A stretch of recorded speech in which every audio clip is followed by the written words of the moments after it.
This is Story Talk, a series of online conversations featuring storytellers and artists from different parts of the world, especially curated for the fifth anniversary of StoryFest Singapore. Today, I'm going to be chatting with Peter Chan, storyteller and festival director of Festival at the Edge, based in the United Kingdom. And we're going to be talking about how to produce a storytelling festival during the pandemic.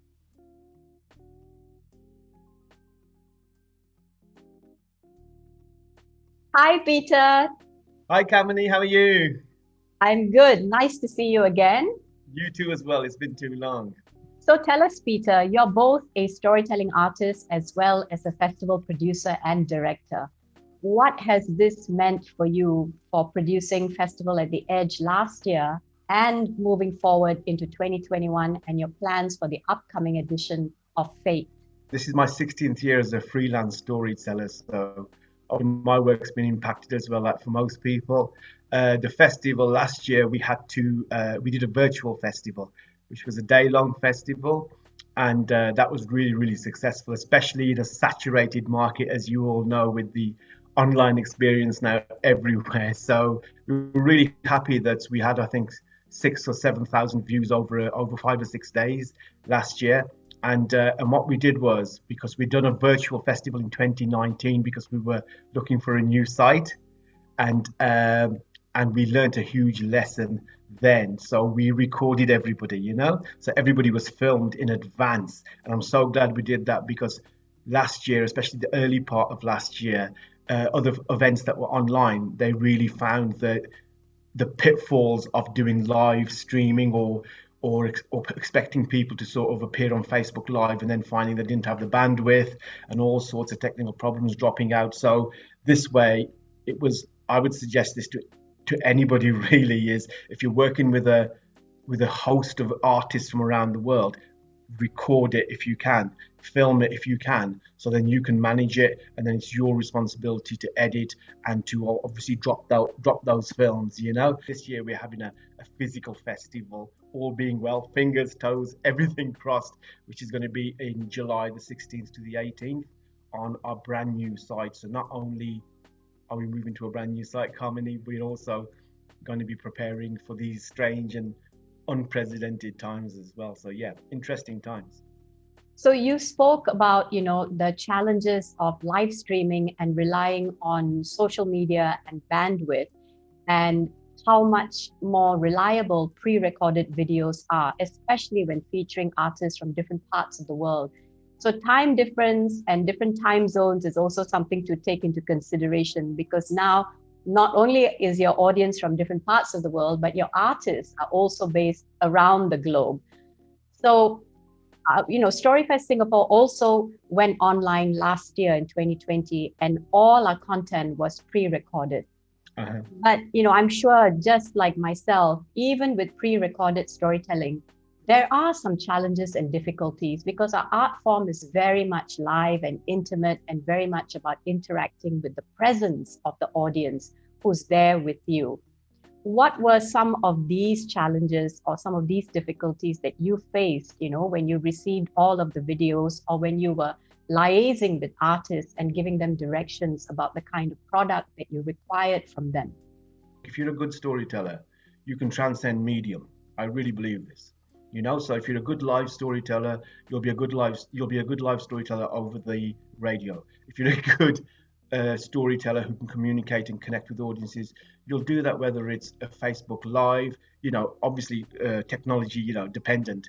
But so most of the material that came back, 99% of it was good, as in the quality was good, and you could still imagine that you were being told a story. The area where we had issues is where you had that awful thing where, like me now, I'm talking to you, I have my laptop on 4 or 5 heavy books, so we're more or less at eye level. And now to me that's obvious, because I've filmed for years, and I also framing, all that kind of thing. But you must have seen it, that horrible nostril cam, where somebody's like sort of there telling stories like this, and all you can see is nostril hair. I had videos like that coming in which were cringy. And so how do you say to an artist, well, can you just level it up a bit, so we don't see your thoughts through your nostrils, so there was that was the staging. And once again, without being rude and maybe it might sound controversial, people who know about staging. Like recently, I've been doing a project called Dial a Story, where people can phone in who are isolated through lockdown and phone in, book a session, and hear a story over the phone. Now you might think, so it's over the phone. How difficult is that? So I prepared a tripod. I put my phone at level, and I sort of made myself comfortable, and I slowed myself down, and it became a very intimate, relaxing conversation, as if somebody's. So you have to be able to transcend medium. And I also, an organization I was working for sent a really good crib sheet, which really helped. I've been using that since, and that tells you about the framing of it, and and landscape, all those kind of things that we need to know. Sound quality, so using natural light where possible. So it was a really good tip. So we learned, and let's be honest, we're also working in a different field, in a different medium as well. So we're learning as we go along. But there's basic things like I said, that most storytellers really should know if they've been doing it for years. I think, as festival producers and directors, as we move forward, what 2020 has taught us is that, now we're going to be doing a lot of educating, and like you mentioned, having like guidelines or a fact sheet, or even a rehearsal or trial submission of audio and visual content, so that we can provide feedback and educate our artists who are in different environments and also come from different situations and backgrounds. So the process of producing and planning for international festivals on a hybrid platform is going to be much longer than how we have operated historically. Yep. So this brings me to my next question. What were some of the tools or applications or tech applications that Festival at the Edge used for last year? And what are some of the tools that you might be considering for the 2021 edition? So 2019, before COVID or anything like that, was a huge learning curve for us, because that year we were looking for a brand new site. And last year, 2020, obviously we couldn't run because of lockdown. So, but the 2019 festival, the virtual fete we did that year, really, and the most important thing I learned, which sounds obvious to anybody until you come to do it, is that download speeds are not the same as upload speeds.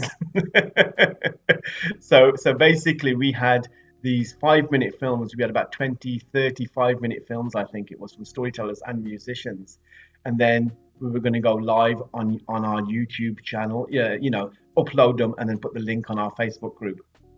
Of course, until we started to upload, and I realized that that when you take up broadband, you pay for download speed so you can stream, but very few people actually consider upload speeds. And that was, I can't tell you the blind panic we had. And luckily my nephew, who was helping me with tech, he's a musician, so he has upload speeds because he's always uploading data, music for clients. So he went over quickly, took his laptop to his house, started uploading the films on YouTube. If he hadn't have been there, there's no way we would have had a festival. So those are the kind of things that you only learn when you're on the spot. You think, crikey. So that's really fundamentally a huge thing. And also, as an artist, I've been at the receiving end of that recently, where an organizer where we were ready to go live, but the upload speeds were the problem or the issue. So we did a 90-minute show, which you've seen, I think, Tongue Tied and Twisted. And for a big organization, very good, very great organization, but it was delayed by an hour and a half purely because of upload speed.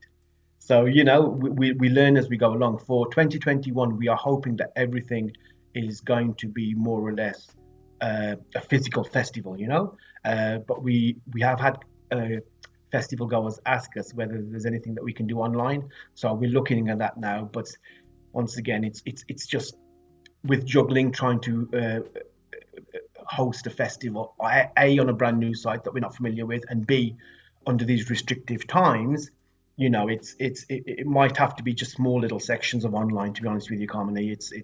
It's our heads are just on trying to make it a safe and an accessible festival where everybody feels comfortable. That's going to be our main focus, if I'm honest. Yes, I think, something else that audiences need to understand is that we carry a lot of responsibility as organizers, and safety comes first. And there are so many regulations, and even the law comes into play. So it's not so easy if we have to, God forbid, cancel something last minute. It's not so easy to pivot online. These things take time, and anything that is pre-recorded means that it's done weeks or months beforehand. And sometimes I think, audiences don't understand that we cannot invite the artists into the venue to film because of regulations that say you cannot have anyone leave the house. That's right, 100%. And also as well, there's also other legalities as well, Kamini, which you know very well as an organizer because we've had these conversations in the past.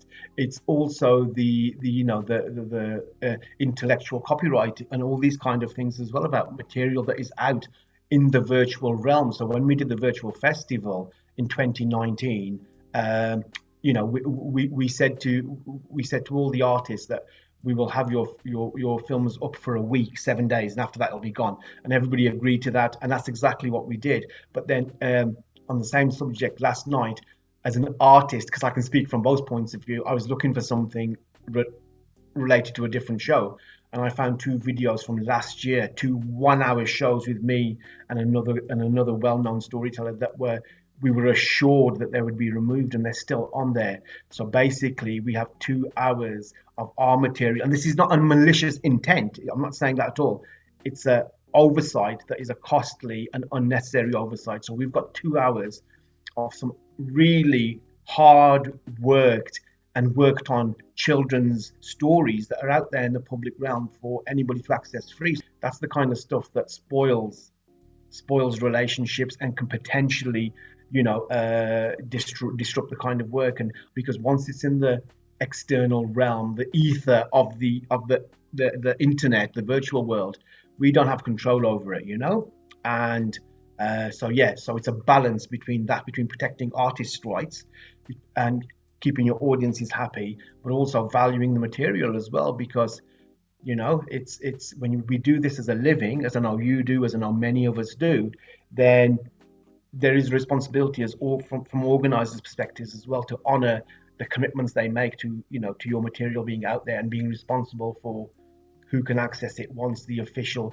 program is over or the agreed period of broadcast is over, because we're learning, as we've said, on the hoof, we're learning as we go. The technology is far in advance of the terms and conditions and the responsibilities, and as a community there's this machine's being created, that is it's very easy to run away with that machine and it just become a mincemeat grinder, and all you're doing is putting content in there because every week you've got to put stuff online. And I've been very vocal about this, and I speak out about this quite a lot, and within that mince, if I can expand on the analogy, everything goes in there. Hooves, noses, God knows what. So the quality is not always, it just comes out as one generic homogenized thing. You have to be very careful as well with quality control when you are just putting stuff out online. Like you said, it's not just, you don't just do it. There's thought and consideration that has to go into it. And as organizers and as artists, we should ask the questions. How long is this stuff going to be out? What's the quality? Does it look good? How does it represent you as an artist, us as organizations? All of these are a conversation that in the surge to get material and content out can sometimes be lost, and it's to the detriment of us all, I feel, or it can be to the detriment of us all. So Peter, you've kind of weathered the whole of 2020 and you're here now planning for a real in-person physical festival at the Edge in July 2021. What are some of the learning points or key insights that the pandemic has taught you, both as a storytelling artist as well as a person that produces a large festival? None of us can know what's around the corner. That goes without saying. When we were planning, none of us expected what what eventually transpired.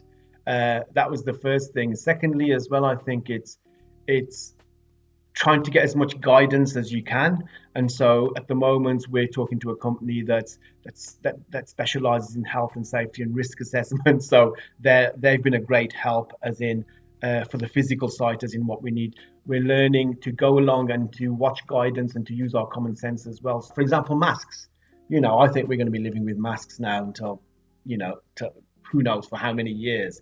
And distancing and all these kind of things, and signage. So what we're finding is as well that we're actually going to incur more costs on a physical site, because obviously we're going to have to implement sanitization sort of units and things like this, signage, and maybe some social distancing will still be in place then as well. We don't know. That's the thing. We're just so uncertain, like all other organizers, of what the actual scenario is going to be then. So it's going to be this new blended way of working, which I think is quite exciting as well, because I've done streaming, I've done radio, I've done podcasts, and I've done filming. So my range of skills have really been upskilled this last year, and I've really enjoyed it, I have to be honest. And I've never been busier. This is, last year has been one of my busiest years. So what can we look forward to for the 2021 edition of Festival at the Edge? Ooh, there's so much good stuff. Besides it being a stunning, beautiful new site, Kamini, it's a place called Hopton Court, which is in South Shropshire, and near the town of Cleobury Mortimer, and it's just stunning estate. It's a beautiful estate. We've got lots of beautiful views. It's very private. It does seem like you're coming to a special place for the weekend. There's a glass house, which is a Victorian conservatory, that is going to be our workshop venue and our story round venue. And at night, it's going to be lit up by candles and lanterns, and it's going to become an alternative, small little fringe event. So it's going to be storytellers or musicians bending the form. So it gives them a chance to experiment and do things that they would not normally do, or audiences would not normally expect. So we've got storytellers like Daniel Morden, Jan Blake, Taffy Thomas. We've got brilliant musicians like Daria Kalesh, who's from a Russian background. She's incredible. We've got workshops. We've got a herb walk with a herbalist, the urban herbalist, bonfire storytelling at night, and just loads of interesting things going on. And it's the energy that it's just been building up for the last couple of years, because for 2 years we've not had a festival, like I said. So we're raring to go. We're raring to welcome people back in a safe environment. We're very excited, and we're planning with glee, basically, to put on a great festival. So if you had any advice, any last words for other festival producers or organizers, what would they be, Peter? What has this pandemic taught you? Of course, we need storytelling. We need communication. We need narratives. But also as well, we need to take a few risks as well, We need to take a few risks, calculated risks, not just in what we're producing, what we're staging, but also in our own work as well, So don't be so linear, don't be so straight in. So for example, and once again, it might seem controversial. So if you're doing stories on healing or fixing the world, or in the pandemic, and you're highlighting and signaling it as that, okay, that's cool. But telling funny stories is also healing. Telling dark stories is also healing, because collectively we're sharing something. So take a few risks. Don't be so straight and linear. It's the world moves, and we humans move in spirals and circles. We don't move in straight lines. So storytelling, why should we be any different? If we say that storytelling reflects and embraces the whole human condition, then explore the whole human condition. That's our job, surely. There's a bit too much playing it safe, in my opinion. So take a few risks as well. That's what the pandemic has taught me. And embrace the new mediums, because if you're a good communicator in the outside physical world, you'll be a good communicator in whatever medium you choose, as I said. And what about you, Peter? What are you currently working on? Any work in progress? Any stories in development that you'd like to share with our viewers and audiences? Oh, there's so many. Yeah, I'm starting something with the NHS Leadership Academy, which is the National Health Service here in the Southwest.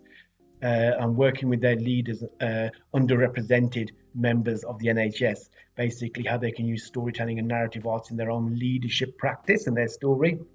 I'm also very proud of something I've done for an organisation here in my home city of Wolverhampton called Positive Participation, which is they specialise in mental health issues within the South Asian community, and especially with men and the older members of our community. So I've just done a film for them, And this film is using storytelling to the importance of remembering our stories, our history, our families, our culture, our faith or non-faith, whatever that may be. And it's all in Punjabi. And I'm very proud of it. So we've done an 8-minute film with English subtitles, not only for non-South Asian audiences, but also for younger generations as well of these elders who, because in one household, people can be divided by a strong enough common language. So the grandparents' experience of language might be completely different to the grandchildren or even their children.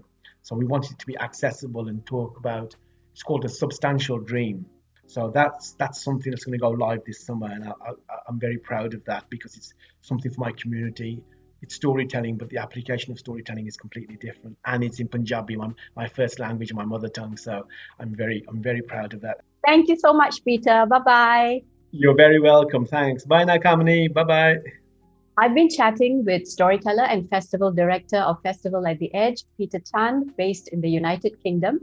If you'd like to find out more about the storytelling world and the applications of storytelling, do watch the rest of our Story Talk series, available for free on StoryFest Singapore's YouTube channel.